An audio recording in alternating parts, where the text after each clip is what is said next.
రావు గారిది మనందరం ఇక్కడ నిర్వహించుకుంటూ ఉన్నామంటే వారు జీవించి ఉన్నటువంటి సమయంలో వారు పాటించినటువంటి ఉన్నత విలువలకు అది నిదర్శనంగా మనం భావించవచ్చు. అదేవిధంగా ఆయన ఎప్పుడు ప్రజల పక్షాన్ని నిలిచినప్పటికీ కొన్ని సందర్భాలలో గొప్ప గొప్ప వారి వల్ల కూడా మిస్టేక్స్ అవుతుంటాయి. ఒక సందర్భంలో కాళోజీ నారాయణరావు గారు, దాశరథి గారు ఇటువంటి మహానుభావులందరూ కూడా తెలంగాణ భాష మీద ఉన్నటువంటి అభిమానంతో మనం విశాలాంధ్రలో ఉంటే బాగుంటుందని ఆనాడు కూడా వాళ్ళు అనుకున్నారు. పాపం విశాలాంధ్ర అయ్యి ఆంధ్ర తెలంగాణ కలిసిన తర్వాత కరెక్ట్ సంవత్సరంన్నరకే వాళ్ళు రియలైజ్ అవుతారు ఏం జరిగింది అన్నది. రియలైజ్ అయ్యి ఎవరు అనుకున్నారు ఇట్లా అవుతుందని, 2.5 జిల్లాల భాషనే అధికార భాషగా చలామణి అవుతుందని ఎవరు అనుకున్నారని చెప్పి వారు బాధపడ్డటువంటి సందర్భాలు కూడా ఉన్నాయి. ఆ తర్వాత మళ్ళా ఎందుకు ఇట్లా జరగాలి, మన తెలంగాణ యాస ఎంత గొప్పది, ఎంత ప్రజలకు దగ్గరగా ఉండేటటువంటిది, దాన్ని కాపాడుకోవాల్సినటువంటి బాధ్యత ఏంది అని చెప్పి కూడా వారి జీవిత పర్యంతం కూడా మాట్లాడినటువంటి సందర్భాలని మనం గుర్తు తెచ్చుకోవాలి. ఎందుకు ఈ మాట చెప్తా ఉన్నా అంటే సమాజంలో పలు సందర్భాల్లో పలువురు వ్యక్తులకు సంబంధించి కూడా భావజాలాన్ని మార్చుకునేటటువంటి పరిస్థితులు వస్తాయి.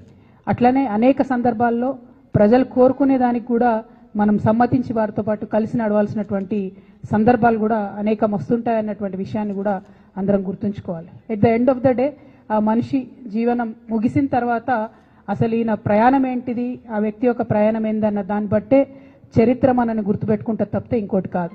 ఇవాళ కాళోజీ గారి గురించి మనం ఎప్పుడు ఆలోచన చేసినా, ఎప్పుడు అనుకున్నా కూడా మనం ఒకటే అనుకుంటాం, పుట్టుక నీది చావు నీది బతుకంతా దేశానిది అని ఆయన జయప్రకాష్ నారాయణ గారు చనిపోయినప్పుడు రాసింది మనం తెలంగాణ ఉద్యమ సందర్భంలో పుట్టుక నీది చావు నీది బతుకంతా తెలంగాణది అని అన్వయించుకొని ఆయనతోని స్ఫూర్తి పొంది పనిచేసినటువంటి వాళ్ళమే అందరం ఇక్కడ ఉన్నటువంటి వాళ్ళం.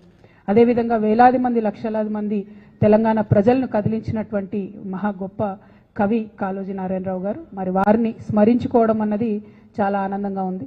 వారు పదే ఒక మాట చెప్పేవాళ్ళు, మన ప్రాంతేతరుడైతే ప్రాంతం హద్దుల వరకు తరిమికొడదాం, మన ప్రాంతం వాడు ద్రోహం చేస్తే ప్రాంతంలోనే బొంద పెడదామని చెప్పి ఆయన అనేక సందర్భాల్లో చెప్పారు. అంటే ఒక ఫైన్ డిస్టింక్షన్, జీవితంలో ఏదన్నా కఠినమైన నిర్ణయం తీసుకోవాల్సి వచ్చినప్పుడు ఎట్లా అయితే ఒక రేఖను, ఒక సరిహద్దును మారాలిటీకి యువతల పక్క అవతల పక్క అని ఆలోచన చేసుకోవాల్సి ఉంటుందో అవన్నీ కూడా చాలా నిగూఢంగా చెప్పినటువంటి వ్యక్తి కాళోజీ నారాయణరావు గారు. మరి వాళ్ళ మనం అందరినీ కూడా తెలంగాణ జాగృతి నాయకులు కార్యకర్తలే కాకుండా తెలంగాణ ప్రజల్ని కూడా నిరంతరం స్ఫూర్తి నింపి అదేవిధంగా సమాజంలో జరుగుతున్నటువంటి అన్యాయాన్ని ప్రశ్నించేటటువంటి తత్వాన్ని ధైర్యాన్ని ఇచ్చినటువంటి వ్యక్తిగా కాళోజీ నారాయణరావు గారు మిగిలిపోతారు. మరి వారితో పాటు రేపు చాకలి ఐలమ్మ గారి వర్ధంతి ఉండడంతో ఈరోజు మరి చాకలి ఐలమ్మ గారిని కూడా మనము స్మరించుకుంటా ఉన్నాం.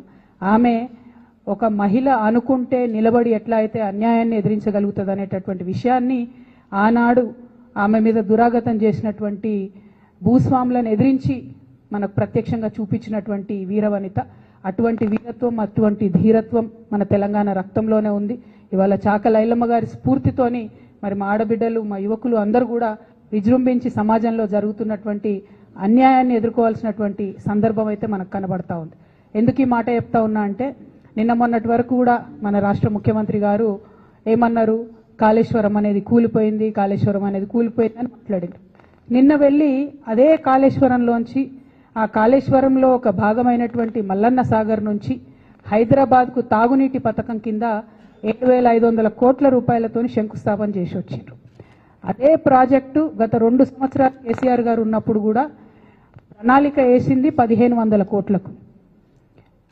కొండపోచమ్మ సాగర్ నుండి హైదరాబాద్కు నీళ్లు తీసుకొస్తే 1,500 కోట్లలో అయిపోయేదానికి రేవంత్ రెడ్డి గారు మల్లన్న సాగర్ నుంచి హైదరాబాద్కు నీళ్లు తీసుకొస్తా అనేటటువంటి కొత్త ప్రణాళికను తీసుకొచ్చి 1,500 కోట్లతోని హైదరాబాద్ ప్రజల దాహార్తిని తీర్చేదాన్ని 7,500 కోట్ల వరకు పెంచి మెగా కృష్ణారెడ్డి గారు మరిన్ని మేడలు కట్టుకోవడానికి అనుకూల